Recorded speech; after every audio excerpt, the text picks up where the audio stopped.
La primera lectura hoy nos marca este hecho de la administración, de la primera comunidad, de la primera Cáritas.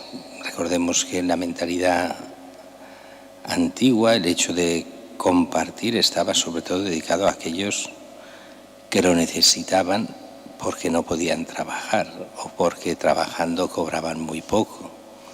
Eso es el caso de las viudas sobre todo, porque en la época de Jesús una mujer cobraba una séptima parte de lo que cobraba un hombre y con eso daba para un poco de pan y poco más o casi nada más.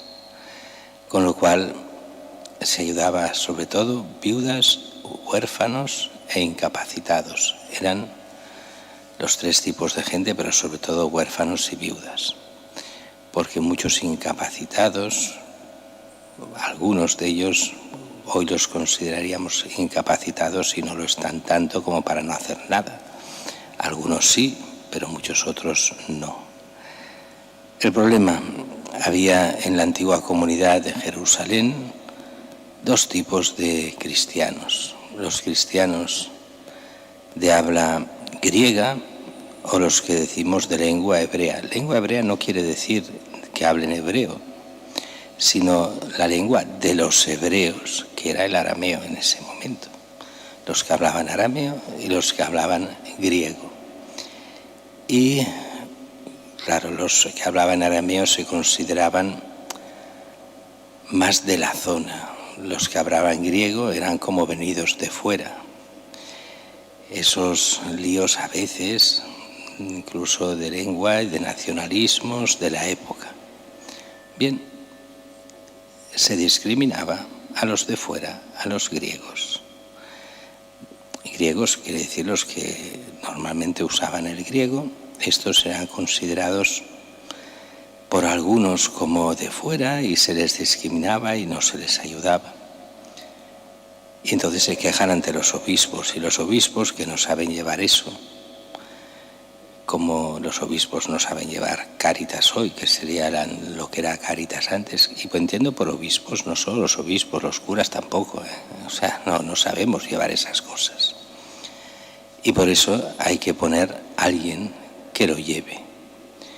Hoy diríamos las asistencias sociales de Cáritas y los responsables de Cáritas de cada cosa. Pero aquí el diácono tendrá una misión no simplemente asistencial, sino caritativa en todos sus aspectos.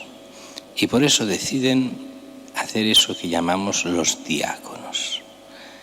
El diácono, que en griego quiere decir simplemente el servidor, que no es un sacerdote, pero que participa como laico en el ministerio de los obispos. ¿Qué quiere decir eso?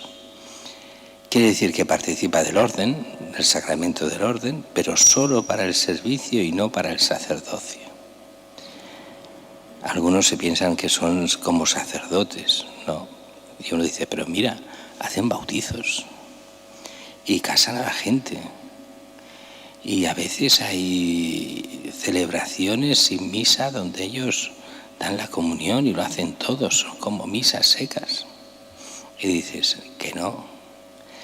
Lo que hace un diácono, que está ordenado para eso, sobre todo para la caridad y llevar la organización caritativa, el diácono lo que hace, lo podría hacer cualquier laico con permiso del obispo, porque su esencia no es sacerdotal, sino caritativa, diaconal, de servicio. Por eso uno dice, bueno, es que casan. Cualquier laico con permiso del obispo puede casar. O es que hacen bautizos. Cualquier laico puede bautizar en caso de necesidad y de urgencia. Cualquier laico puede bautizar. Y si faltasen más curas, podría ser delegado para bautismos y bautizar él con permiso del obispo de forma ordinaria. Podría hacerlo. Entonces, ¿qué es lo que distingue a un diácono? Pues lo que le distingue es que ha sido consagrado para el servicio, sobre todo del obispo. Consagrado no para servir a los párrocos, a las parroquias, que a veces lo hacen, pero lo hacen por mandato episcopal. pero los diáconos en origen eran para servir a la diócesis en la persona del obispo, en aquellas cosas que el obispo le pidiera, sobre todo a nivel de caridad, que es para lo que servían. Recordemos todavía antiguamente el archidiácono o arcediano tenía muchísimo valor en las diócesis. Y aquí en Barcelona es muy fácil de ver la casa que hay justo delante de la catedral. En la entrada sería entrando a la derecha ese edificio que hay, que se llama así casa del arcediano o del archidiácono. Este era el que llevaba toda la caridad de la diócesis de Barcelona antiguamente. Era el que llevaba los hospitales, administraba, regía todo lo que eran ayudar en alimentos, en ayudas también económicas a los más pobres. Él era el responsable.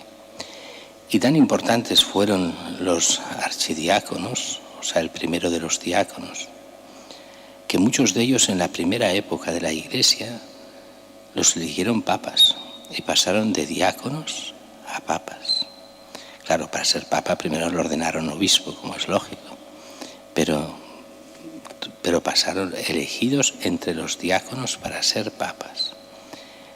Recordemos que hay santos y algunos muy grandes que eran solo diáconos. El más clásico antiguo era San Lorenzo, el gran diácono de Roma, el que muere a la parrilla. Pero uno que muchos olvidan que es diácono es uno de los más grandes santos de la historia, San Francisco de Asís. Él fue diácono, nunca fue sacerdote, y sin embargo de los más grandes santos.